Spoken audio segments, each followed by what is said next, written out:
Janasena party తెలంగాణలో ఈరోజు అంటే తెలంగాణ ఆవిర్భావ దినోత్సవ సందర్భంగా ఒక బహిరంగ సభను ఏర్పాటు చేయాలనుకుంది సార్. కానీ పోలీసుల నుంచి సభను ఏర్పాటు చేయడానికి నిరాకరించారు. అంటే దీనిపైన కూడా జనసేన గట్టిగా కూర్చుంది. అంటే కోర్టుకు కూడా వెళ్ళడం జరిగింది. అంటే మెయిన్‌గా తెలంగాణలో ఫోకస్ చేయడానికి రీజన్ ఏంటంటారు? తెలంగాణలో ఫోకస్ చేయకుండా ఉండడానికి కారణం ఏమి ఉండొచ్చు?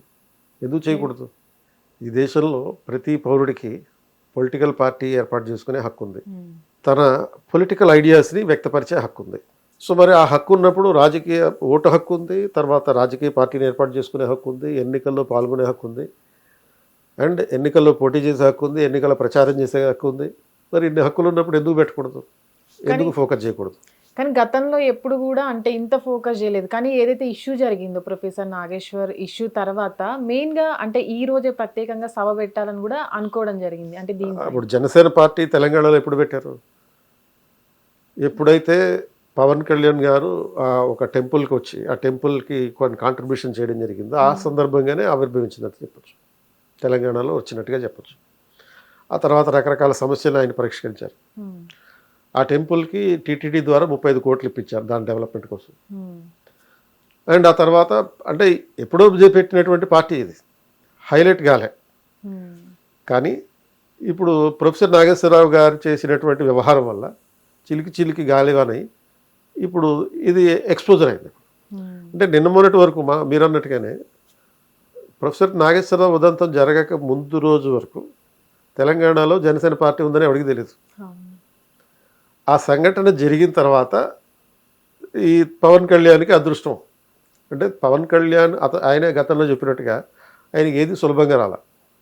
ఆంధ్రప్రదేశ్లో అధికారం కానీ లేకపోతే ఇంకోటి కానీ సినిమాల్లో సక్సెస్ కానీ సులభంగా ఏదీ రాలేదు. అలాగే ఇక్కడ కూడా సులభంగా రాదు. ఇది ఒక శుభసూచిక. ఇది తెలంగాణలో సభ పెట్టడానికి పోలీసులు పర్మిషన్ ఇవ్వకపోవడం ఒక శుభసూచిక. ఓకే. ఎందుకని శుభసూచకం?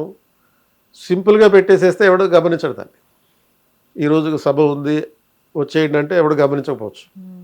ఈరోజు సభ ఉంది, దానికి పోలీసులు పర్మిషన్ ఇవ్వలేదు అంటే అప్పుడు అందరి దృష్టి పెడుతుంది. హ్మ్. అందరి దృష్టి పడేటప్పటికీ ఎక్కువ ఫోకస్ అవుతారు ఇంకా కాస్త. సో పవన్ కళ్యాణ్ శాపాలు పెట్టబడడం వలన పవన్ కళ్యాణ్ మీద ప్రతి ఒక్కరు అతను టార్గెట్ చేశారు ఆంధ్రప్రదేశ్లో. హ్మ్. టార్గెట్ చేయడం వల్ల పబ్లిక్లో ఆయన పట్ల ఒక సింపతి వచ్చింది. వచ్చి 100% స్ట్రైక్ రేట్ తోటి గెలిచారు. హ్మ్. తను గెలవడే కాకుండా తెలుగుదేశాన్ని గెలిపించుకున్నారు. బీజేపీని కూడా కేంద్రంలో అధికారంలోకి వచ్చేటట్టు చేశారు.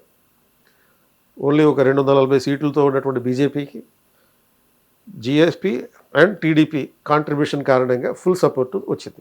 సో కాబట్టి కేంద్రంలో ప్రభుత్వం అధికారంలో ఉండడానికి కూడా ఒక రకంగా పవన్ కళ్యాణే కారణం. అందుకే ప్రైమ్ మినిస్టర్ పవన్ కళ్యాణ్కి అంత ప్రాధాన్యతనిస్తున్నారు. ఆయన వ్యక్తిగతంగా ఆయన ఇంటికి కూడా వచ్చారు. హ్మ్. గతంలో ఎక్కడ కూడా నేను అబ్జర్వ్ చేయలే ఇటువంటిది. ఏది ఒక ప్రైమ్ మినిస్టర్ మోడీ గారు ఒక వ్యక్తిగతంగా ఇంటికి వెళ్ళి పరామర్శించినటువంటి సందర్భం లేదు. సో ఆ సమావేశం అయిపోయిన వెంటనే నేను అనుకున్నాను, ఏది ప్రైమ్ మినిస్టర్ వాళ్ళ ఇంటికి వెళ్ళంగానే అక్కడి నుంచి మళ్ళీ టీడీపీ చంద్రబాబు నాయుడు గారి ఇంటికి వెళ్ళారు. అది చూడగానే నాకు అనిపించింది ఏంటి అంటే రాబోయే 2027 ఎన్నికల్లో ఈ 28 ఎన్నికల్లో తెలంగాణలో ఖచ్చితంగా ఈ కూటమి ఏర్పడుతుందనేది. ఓకే. మళ్ళీ ఈ జేఎస్పీ బీజేపీ కూటమి ఇక్కడి నుంచి తెలంగాణ నుంచి పోటీ చేస్తుంది. హ్మ్. ఇప్పుడు యాక్టివేషన్ చేసుకుంటారు వీళ్ళు ఈ పొలిటికల్ పార్టీ. సో కాగల కార్యం దానంతటదే అయిపోయినట్టుగా ఆ పనిని నాగేశ్వరరావు గారు చేసి పెట్టారు. అంటే ఫ్రీ పబ్లిసిటీ ఇచ్చారు. సో ఆయన ఒక అబద్ధాన్ని చెప్పారు నాగేశ్వరరావు గారు. అబద్ధాన్ని చెప్పి నిజం అన్నట్టుగా ప్రచారం చేసే ప్రయత్నం చేశారు. అందరూ దాన్ని విమర్శించడంతో సారీ నేను అబద్ధం చెప్పాను అని చెప్పి ఆయన ఒప్పుకున్నాడు. ఒప్పుకున్న తర్వాత మళ్ళీ దాన్ని రివర్స్ చేసి ఇంకో మీటింగ్ పెట్టారు. సో ఈ అర్బన్ నక్సలైట్లో లేకపోతే అర్బన్ టెర్రరిస్టులు అది ఎవరైతే అంటారో వీళ్ళందరినీ పెట్టుకుని ఒక మీటింగ్ పెట్టి పవన్ కళ్యాణ్ని మళ్ళీ తిట్టడం మొదలుపెట్టారు. బాధ్యతాయుతమైనటువంటి జర్నలిస్ట్ పొజిషన్స్లో ఉంటుంది. అది పవన్ కళ్యాణ్కి అదృష్టం. ఎప్పుడైతే తిట్టడం మొదలుపెట్టారో కౌంటర్గా ఇమీడియట్లీ జనసేన పార్టీకి చెందిన వాళ్ళు మళ్ళీ సమావేశం పెట్టారు. సో ఇప్పటి నుంచి పబ్లిక్లో విస్తృతంగా అవగాహన పెరిగిపోయింది, జనసేన పార్టీ తెలంగాణలో కూడా ఉంది అనే విషయం. అది ఒకవేళ నాగేశ్వరరావు గారు ఆ మీటింగ్ పెట్టకుండా ఉండుంటే కాముగా ఉండేది, జనసేన పార్టీ తనకి ప్రచారం తెచ్చుకోవడానికి ఇంకా వేరే రకరకాల కష్టాలు పడాల్సి వచ్చింది. కానీ దానికి తోడు మళ్ళీ నిన్ననో మొన్ననో మన టిఆర్ఎస్ 2.0 కవిత గారు పవన్ కళ్యాణ్ ఇక్కడికి వచ్చి ఎక్స్ట్రాలు చేస్తే పళ్ళరాలు కొడతారు, అది కూడా ఆయనకి పాజిటివే. అందులో కాంగ్రెస్ కూడా రియాక్ట్ అవ్వడం జరిగింది, పొన్నం ప్రభాకర్ గారు మాట్లాడడం జరిగింది మంత్రి. కాంగ్రెస్ వాళ్ళు ఇలా రియాక్ట్ అవ్వడం జరిగి దీంట్లో మళ్ళీ తెలంగాణ అనేటటువంటి సెంటిమెంట్ తీసుకొస్తే ఇప్పటికే కాంగ్రెస్ భూస్థాపితమైంది ఆంధ్రాలో, ఇక పూర్తిగా భూస్థాపితం అయిపోతుంది. ఇందులో తెలంగాణ ఆంధ్ర అనేటటువంటి పర్స్పెక్టివ్ ఏం లేదు, అసలు క్రియేట్ చేశారు దాన్ని.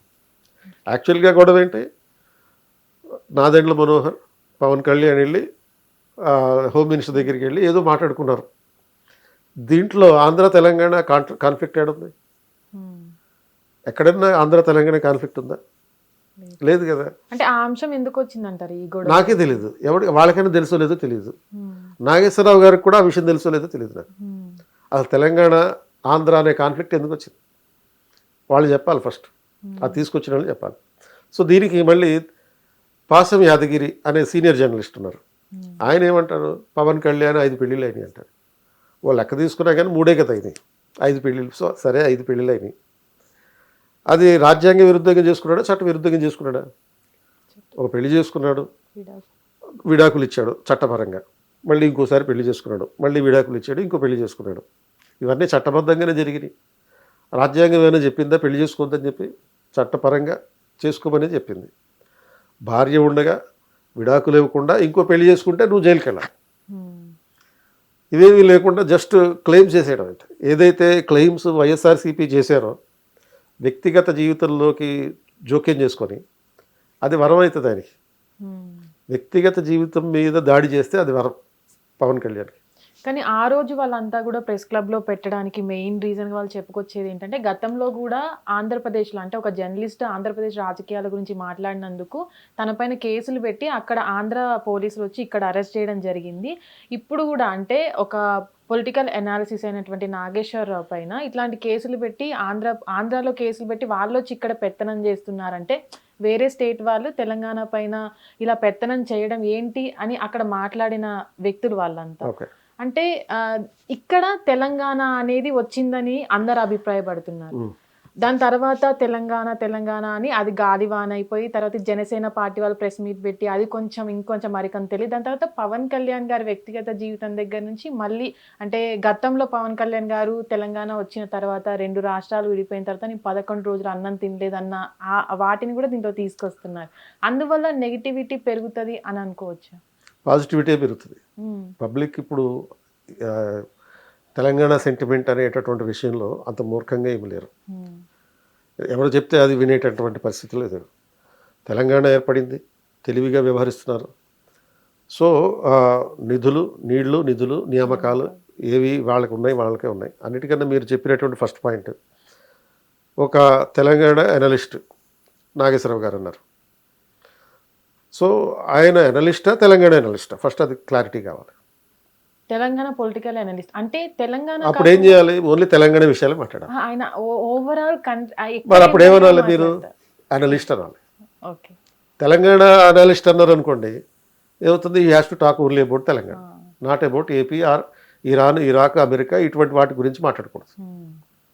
సో రెండో పాయింట్, ఈ అనలిస్ట్ తెలంగాణ అనకుండా ఓన్లీ అనలిస్ట్ అన్నాం.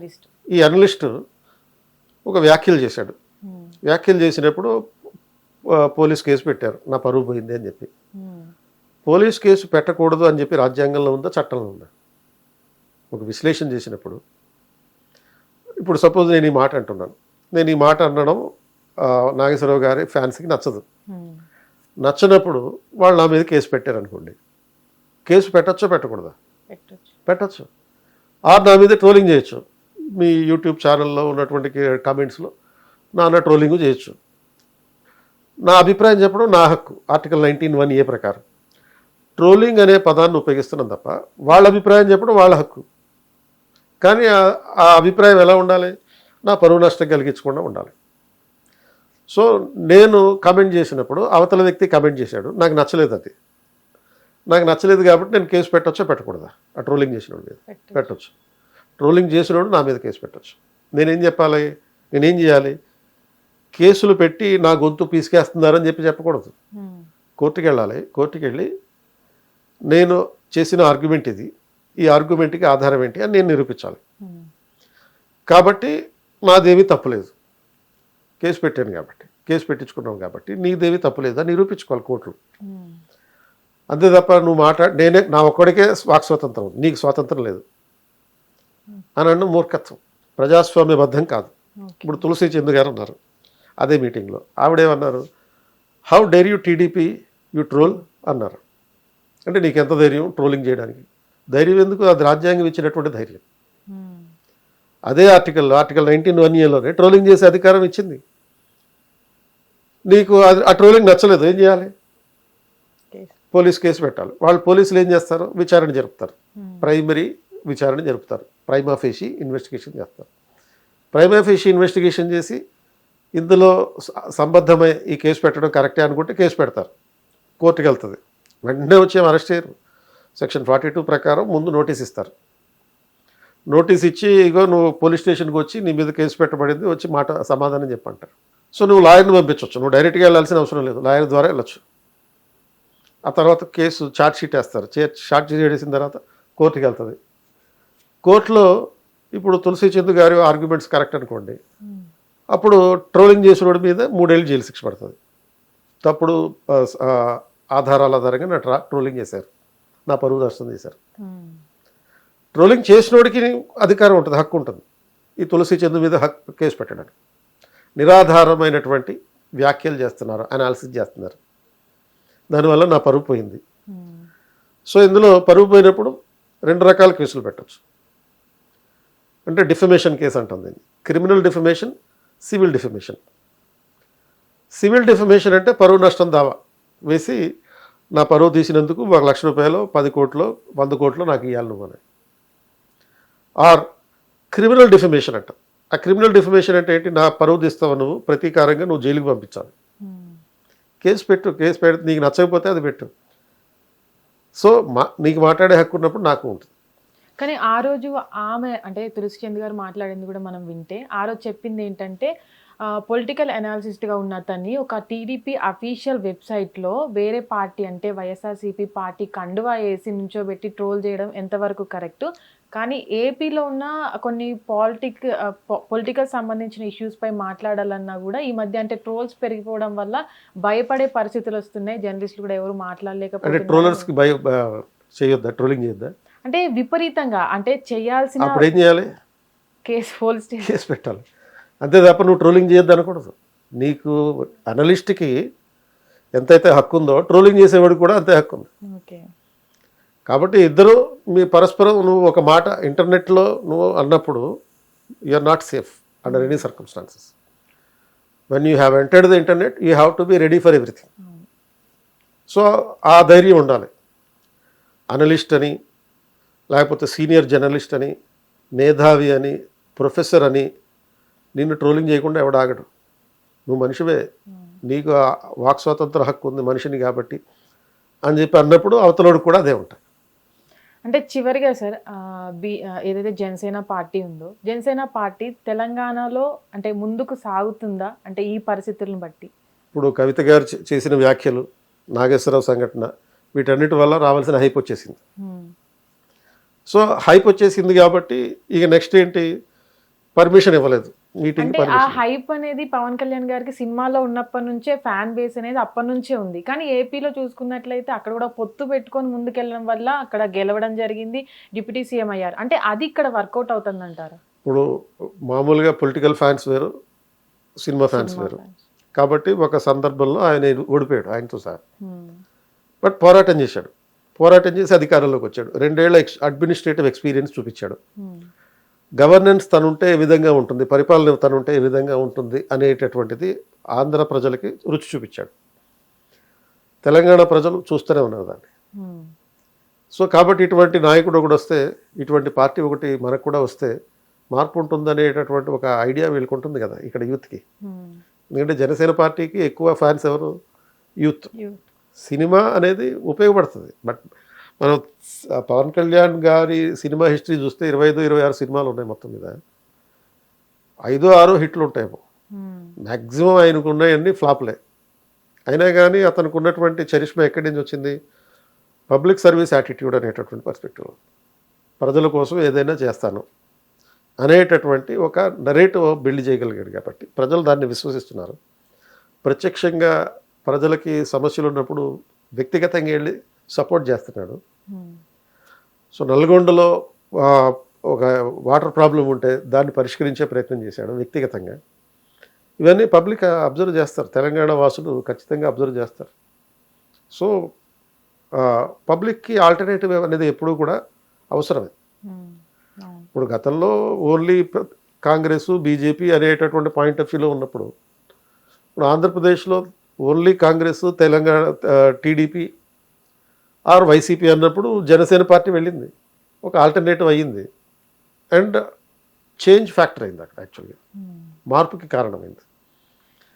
సో అటువంటి నేపథ్యంలో ఇక్కడ కూడా ఒక ఆల్టర్నేటివ్గా పబ్లిక్ చూస్తారు దీన్ని. డెమోక్రసీలో ఆ అవకాశం ఎప్పుడు ఉండాలి. తొక్కేసే ప్రయత్నం చేశాం సభలు పెట్టుకోవడానికి పర్మిషన్ లేకుండా. గతంలో 24 ఎలక్షన్ సందర్భంగా అక్కడ కూడా అలాగే జరిగింది. చాలా సందర్భాల్లో పవన్ కళ్యాణ్ని ఆపేశారు. అంటే సపోజ్ చంద్రబాబు నాయుడు గారిని కలవడానికి వెళ్తుంటే ఆపేశారు, రోడ్డు మీద ఆపేశారు, అక్కడే పడుకున్నాడు ఆయన. అంటే ఆయన ఏంటంటే గాంధీ టైప్లో ఏదైనా నెగిటివ్ జరిగితే దాన్ని పాజిటివ్గా కన్వర్ట్ చేసుకుంటున్నాడు. కానీ ఇప్పుడు ఎక్కువ వినబడుతున్న మాట ఏంటంటే ఎక్కడైనా సరే, అంటే ఎక్కడికి వెళ్తే అక్కడ ఒక ట్యాగ్ లైన్ పట్టుకొని, అంటే నేను సనాతన ధర్మాన్ని అని పట్టుకొని వెళ్తున్నారనే వ్యతిరేకత కూడా ఎక్కువగా వినబడుతుంది ఈ ఇష్యూ తర్వాత. దాని గురించి అది తప్ప? సనాతన ధర్మాన్ని పాటించడం తప్ప? తప్పు కాదు, కానీ అంటే పొలిటికల్ గా వెళ్ళేటప్పుడు ప్రతి చోట దీన్ని పట్టుకెళ్ళడం, అంటే ఏదైనా ఇష్యూని మనం మాట్లాడేటప్పుడు సనాతన ధర్మాన్ని గురించి వ్యతిరేకించి మాట్లాడినా సరే చాలా మంది అంటే ట్రోల్స్ చేయడం హక్కని మీరు ఇందాక చెప్పారు. కానీ ట్రోల్స్ అనేవి మితిమీరిపోతున్నాయి రోజుకి. అంటే ఎక్కడి వరకు చేయాలో ఒక పరిస్థితికి, ఒక సిచ్యువేషన్కి ఒక హద్దు అనేది ఉంటుంది. కానీ ట్రోల్స్ అనేవి మన హక్కు అయినప్పటికీ దాన్ని మితిమీరిపోయి దాన్ని దాటి, హద్దులు దాటి వెళ్ళిపోయే పరిస్థితులు కూడా ఇప్పుడు వస్తున్నాయి. ట్రోల్స్ ఆపడం ప్రపంచంలో ఎవరి వల్ల కాదు. ఏం చేయాలి ఆపాలంటే? సోషల్ మీడియాని రద్దు చేయాలి. ఆర్ లేకపోతే మీ సోషల్ మీడియాని ఏం చేయాలి? ఓన్లీ మీ ఫ్యాన్స్కి మాత్రమే చూపించాలి, మిగతా అందరికీ ప్రైవేట్ చేసేయాలి దాన్ని. So once you are open to the internet you are suppose to be trolled. So నేను నా అభిప్రాయాన్ని స్వేచ్ఛగా చెప్తాను, నన్ను ఎవడు ట్రోల్ చేయొద్దు అని అంటే కుదరదు. సో మీరు అడిగిన ఫస్ట్ పాయింట్, సనాతన ధర్మం గురించి చెప్తున్నాడు, చెప్పకూడదా? నా ధర్మం ఇది అని చెప్పకూడదా? నేను హిందూని, నేను క్రిస్టియన్ని, నేను ముస్లిమ్స్ని. సనాతన ధర్మం అంటే ఏంటి? అదేవి బూచి కాదు. సో హిందూ అని చెప్తూనే నేను హిందూ మతం పాటిస్తాను, క్రిస్టియానిటీని గౌరవిస్తాను, ఇస్లాంని గౌరవిస్తాను అన్నారు తప్ప ఓన్లీ హిందూయిజం ఉండాలని చెప్పలేదు కదా సనాతన ధర్మం అంటే. ఇప్పటిదాకా సనాతన ధర్మం ఎక్స్‌ప్లాయిటేషన్కి గురైంది. ఏది? మైనారిటీ బుజ్జగింపు అనేటటువంటి పేరుతోటి. ఇప్పటికీ కొన్ని పొలిటికల్ పార్టీస్ అది చేస్తున్నాయి. మైనారిటీని బుజ్జగించడం కోసం సనాతన ధర్మాన్ని విమర్శిస్తున్నారు, దాన్ని వ్యతిరేకిస్తున్నారు. ఈ డూప్లికేట్ సెక్యులరిస్టులు, సూడో సెక్యులరిస్టులు. మరి దాన్ని ఎవడు మాట్లాడేందుకు? సనాతన ధర్మం అంటే అదేదో ఒక పాపం అన్నట్టు, అదొక బూచోడు అన్నట్టుగా మాట్లాడుతున్నారు. సో ఈ సనాతన ధర్మాన్ని కాపాడుకునేటటువంటి ఒక అవకాశం ఇప్పుడు వస్తున్నటువంటి పరిస్థితి, ఒక గత 10 ఏళ్ళుగా 12 ఏళ్ళుగా ఉన్నటువంటి పరిస్థితి. అంటే ఒక హిందూయిజంకు అనుకూలంగా మాట్లాడితే యాంటీ సెక్యులర్ అన్నట్టుగా క్రియేట్ చేస్తున్నారు. బట్ ఏం చేస్తున్నాం మనం ఇక్కడ? హిందూయిజంలో సర్వమత సహనం అనేటటువంటిది ఉంది. అన్ని మతాల పట్ల సహనం, అది ప్రాచీన కాలం నుంచి ఉంది. అందుకనే ఇండియాలో సుమారుగా 6000 రకాల మతాలు ఎక్స్పెరిమెంట్ చేస్తాం మనం. ప్రభుత్వం ఏ మతాలను అయితే, రాజులు ఏ మతాలను అయితే సపోర్ట్ చేశాయో ఆ మతాలు సర్వైవ్ అయినాయి. అందులో బుద్ధిజం ఒకటి, జైనిజం ఒకటి, సిక్కిజం ఒకటి. అలాగే మెడివల్ పీరియడ్కి వచ్చేటప్పటికి ఇస్లాం, రాజులే ముస్లింలు కాబట్టి ఇస్లాం సర్వైవ్ అయింది. మోడర్న్ పీరియడ్ వచ్చేటప్పటికి బ్రిటిష్ గవర్నమెంట్ క్రిస్టియన్స్ కాబట్టి క్రిస్టియానిటీ సర్వైవ్ అయింది. బ్రిటిష్ గవర్నమెంటు క్రిస్టియన్ మిషనరీస్ని తీసుకొచ్చి ప్రత్యేకంగా వాళ్ళని ప్రచారం చేయమని చెప్పారు. కాబట్టి గవర్నమెంట్ సపోర్ట్ ఉన్నప్పుడు ఒక మతం సమృద్ధిగా ప్రచారం లభిస్తుంది, ఎక్కువ మంది కన్వర్ట్ అయ్యే ప్రయత్నం చేస్తారు. సో ఈ ప్రాసెస్లో ఏమైంది, హిందూయిజం గురించి అంటే బ్రిటిష్ వరల్డ్ వచ్చినప్పుడు తర్వాత నుంచి ఆ బ్రిటిష్ ల్యూటెన్స్ గవర్నమెంట్స్ కంటిన్యూ అయినాయి. అంటే ల్యూటెన్స్ గవర్నమెంట్స్ అంటే బ్రిటిష్ పరిపాలకులకి సమర్థించేటటువంటి అధికారులు, పాలనా వ్యవస్థ, రాజకీయ నాయకులు, వీటన్నింటినీ కలిపి ల్యూటెన్స్ అని అంటాం. నెహ్రూ వాళ్ళ ఫ్యామిలీ వాళ్ళంతా. సో వీళ్ళు హిందూయిజంని సైడ్ చేసేసి అధికారంలో ఎవరన్నా ఉండనివ్వండి, పరిపాలన పగ్గాలు మాత్రం కమ్యూనిస్టుల చేతిలో ఉంటాయి అనేటటువంటి పర్స్పెక్టివ్లో హిందూయిజంని అణిచివేశారు. యాక్చువల్లీ సెక్యులరిజం పేరుతోటి హిందూయిజంకి వ్యతిరేకంగా ప్రచారం చేశారు. పుస్తకాల్లో అదే అలవాటు చేశారు. అసలు రామాయణం నిజం కాదు, అది ఒక కల్పిత కథ, మహాభారతం కల్పిత కథ, ఇలాంటి ఒపీనియన్స్ డెవలప్ చేశారు. రాళ్లను పూజించడం మూర్ఖత్వం, చెట్లను పూజించడం మూర్ఖత్వం. అందులో మూర్ఖత్వం ఏంటి? బయోడైవర్సిటీ. అది ఒక చెట్టును పూజించడం అంటే ఆ చెట్టును కొట్టకుండా ఉంటాం, పర్యావరణాన్ని కాపాడుతాం. రాయిని పూజించడం అంటే ఆ రాయిని పగలగొట్టకుండా ఉంటాం, బయోడైవర్సిటీని కాపాడుతాం, అంటే కొండల్ని తొలచం. ఒక పావుని పూజించడం అంటే మన వ్యవసాయానికి ఉపయోగపడుతుంది. ఎందుకంటే వ్యవసాయం కోతలు కోసిన తర్వాత దాన్ని గోడౌన్లో పెడితే ఎలకలు కొట్టేస్తాయి. ఎలకలు కొట్టకుండా ఎలక రాపాలంటే నాగుపాము కావాలి, కాబట్టి నాగుపంచం చేస్తాం మనం. కనుక ఇవన్నీ మూర్ఖం కాదు, ఇవన్నీ సైంటిఫిక్. సైన్స్ ఉంది, సర్వైవల్ ఉంది, కల్చర్ ఉంది. ఆ కల్చరే, ఆ సంస్కృతే సనాతనత్వం. దాని గురించి చెప్తున్నాను అంతే. నా మతాన్ని నేను పాటిస్తాను, నీ మతం నీది, ఆయన మతం ఆయనది, ఎవరి మతం వాళ్ళు పాటించుకోండి, బట్ నా మతాన్ని అవమానించుకో అని మాత్రమే పవన్ కళ్యాణ్ చెప్పాడు తప్ప ఇదేమి పాపం కాదు. సో అదే సనాతన ధర్మ వాదం మామూలుగా అయితే బీజేపీ అంటాం, జనసేన కూడా పట్టుకుందాన్ని. ప్రాబ్లం ఏంటి నీకు? అంటే ఇది ఓట్స్ కోసం అనుకోవచ్చా? అంటే ఓటర్లని అంటే వాళ్ళ వైపు లాక్కోవడానికి అనుకోవచ్చా, లేకపోతే దీనిపైన దాని నుంచి వచ్చే ప్రయోజనాలు ఏమన్నా ఉండేవండి ఓటర్ల కోసం? ఎవరు ఓటర్లు? ఇప్పుడు సనాతన ధర్మం అంటే ఎవరు వస్తారు ఓటర్లు? హిందూస్. అనకపోతే ఎవరు వస్తారు? Muslims, Christians. ఏం అవసరం? ఇప్పుడు కాంగ్రెస్ ముస్లిం మైనారిటీల కోసం ఉంది కాబట్టి వాళ్ళ పాలసీస్ అన్నీ అలాగే ఉంటాయి. కాబట్టి ముస్లిం ఓటర్ల కోసమే కదా వాళ్ళు చేసేది. సనాతన ధర్మం అనేటప్పటికి మరి హిందువులందరూ కూడా ఏకం కావాలి కదా. హిందువులు అనేక పద్ధతుల్లో, అనేక మార్గాల్లో విభజించబడ్డారు. ఇప్పుడు పోలరైజేషన్ జరుగుతుంది, హిందూ పోలరైజేషన్ జరుగుతుంది గత 12 సంవత్సరాలుగా బీజేపీ కారణంగా. ఇందులో ఏమైనా తప్పుందా? హిందూ ఓటర్లని పోలరైజేషన్ చేయడంలో తప్పుందా? దానికి అనుగుణంగా జనసేన పార్టీ అనుసరిస్తుంటే తప్పేమైనా ఉందా? అంటే గతంలో ఇలాంటి నినాదం లేదు ఏదైతే జనసేన, అందుకే ఇప్పుడు తీసుకొచ్చారు. అంటే సడన్ గా బీజేపీతో కలిసిన తర్వాతే, పొత్తు ఏర్పడిన తర్వాత ఎందుకు ఇట్లాంటివి తీసుకొస్తున్నారు అనుకోవచ్చు. పాలిటిక్స్ అంటేనే డైనమిక్స్ కాబట్టి మార్పులు ఉంటాయి. కమ్యూనిస్టులతో వెళ్ళినప్పుడు గతంలో 2019లో కమ్యూనిస్టులతో వెళ్ళినప్పుడు కమ్యూనిస్టు భావజాలానికి అనుగుణంగా ఆ పొలిటికల్ అప్రోచ్ అనుసరించారు. కానీ పవన్ కళ్యాణ్ అప్పుడు కూడా సనాతనవాదినే అని చెప్పారు. ఆ విషయం దాచేస్తారు చాలామంది. ఆయన ఎప్పుడు తన ధర్మాన్ని వదులుకోలేదు. But at the same time క్రిస్టియానిటీని కానీ ముస్లిమ్స్ని కానీ ఎప్పుడు విమర్శించలేదు. ఇప్పుడు అదే స్టాండ్ మీద ఉన్నాడు. యాక్చువల్గా బీజేపీకి అది కలిసి వచ్చింది, ఆర్ బీజేపీ ఈ పార్టీకి కలిసి వచ్చింది. అంటే ఫ్యూచర్లో తెలంగాణలో జనసేన బీజేపీ పొత్తు పట్టుకొని అంటే మేబీ ఉండొచ్చు. ఏపీలో లాగానే ఏముంది, ఇప్పుడు సపోజ్ తెలంగాణలో మనకి బీజేపీ, మన ఈ టీడీపీ అండ్ బీఆర్ఎస్ ఈ ముగ్గురు కలిసి పోటీ చేయొచ్చు. బీజేపీతో కలిపి 4 కలిసి పోటీ చేయొచ్చు. అంటే టీడీపీ వస్తుంది అనుకుంటారు. రీసెంట్ గా రాకూడదనే ఉంది. అంటే టీడీపీకి సంబంధించిన ఒక వ్యక్తి రీసెంట్ గా మహానాడులో మాట్లాడడం జరిగింది. తను ఆ తెలంగాణ అనేది డిక్షనరీలోనే లేదని దానిపైన కూడా ఒక చర్చ జరిగింది రీసెంట్ గా. అంటే మరి వాళ్ళు ఇక్కడ పెట్టింది, ఆ మీటింగ్ పెట్టింది ఇక్కడ ఆంధ్రాలో మహానాడులో పెట్టారు. తర్వాత ఎన్టీఆర్ విగ్రహాన్ని ఆవిష్కరించింది ఇక్కడ. ఇప్పుడు రాకూడదు అని చెప్పి ఏమన్నా ఉందా? వాళ్ళు జాతీయ పార్టీ అధ్యక్షుడు ఎవరు? అంటే వచ్చిన తర్వాత ఇక్కడ ప్రజలు ఎలా ఆదరిస్తారు అనేది ఇంపార్టెంట్. ఇప్పుడు 2014లో తెలంగాణ సెంటిమెంట్ పీక్ లెవెల్లో ఉంది, స్టేట్ విడిపోయిన. ఆ సెంటిమెంట్ పీక్ లెవెల్లో ఉన్నప్పుడే 26 సీట్లు పైగా వచ్చినాయి. ఎవరికి? టీడీపీకి. టీఆర్ఎస్కి బొటాబొట్టిగా 64 సీట్లే వచ్చినాయి. మరి దానికి ఏమంటారు? ఆ తర్వాత టీడీపీ వాళ్ళందరూ ఇందులో జాయిన్ అయిపోయారు, లాగేశారు అనుకోండి, మరి ఆ పరిస్థితిని ఏమంటారు? కాబట్టి ఇప్పుడు సపోజ్ హైదరాబాద్ ప్రాంతంలో ఆల్మోస్ట్ చాలామంది ఎవరు ఆంధ్ర సెటిలర్సే ఉంటారు.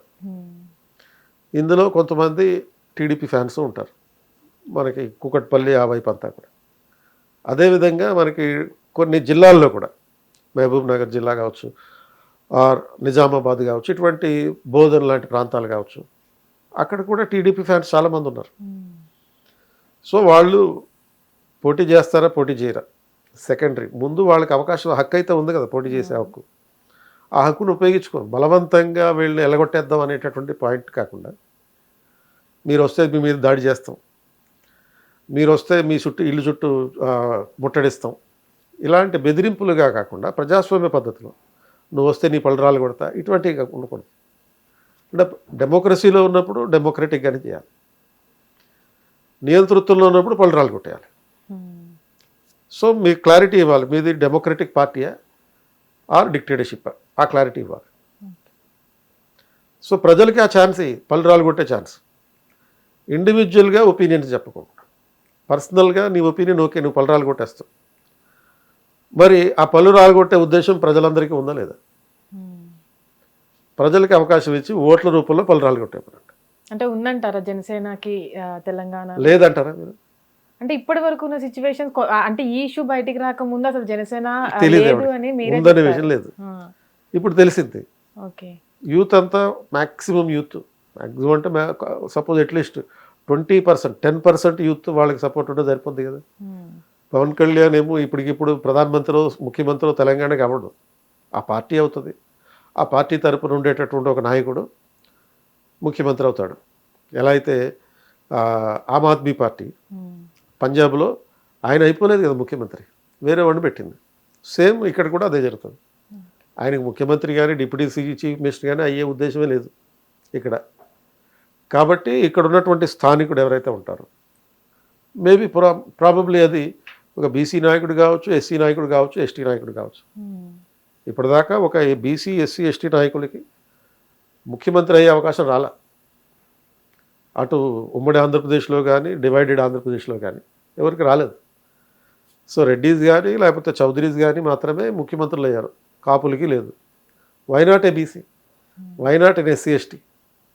అవ్వకూడదని చెప్పి రాజ్యాంగంలో లేదు కదా, అవ్వచ్చు. అవకాశం జనసేన పార్టీ ద్వారా రావచ్చు కదా.